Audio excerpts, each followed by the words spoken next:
We previously spoke on the difference in dimensions and how they interact. As a result of the dimension hypothesis, we find ourselves surrounded by some very interesting theories. Quantum immortality is the phenomenon that rose to light following the Schrödinger cat theory. In this theory, Schrödinger states that if he were to put his cat in a box armed with lethal gas, and outside of this box there's a button with a 50-50 chance of releasing the gas, each time the button is pressed, reality branches.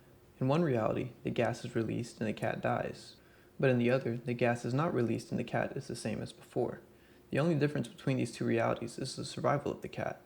Considering that the cat can't be observed until the box is opened, the thought is that the outcome has no immediate effect on the surroundings. This puts the cat into a superposition, one of death and one of life. Until the box is opened and the results are observed, the cat remains in the superposition. Once the box is opened and observed, nature is forced to collapse and choose an outcome. We only observe one possibility, but with quantum, the other also exists. This theory spawned the idea of quantum immortality.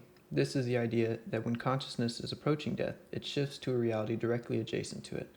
The only difference being that in one reality, the consciousness dies, and in the other, the consciousness continues. The meat of this idea is that you never experience death.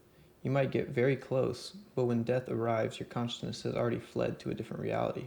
When you live a life without the fear of death, it is incredibly freeing. You find yourself calm in the face of danger, and it almost forces you to digest the hardships of life. Perhaps this explains the idea that heaven and hell are both lived on earth.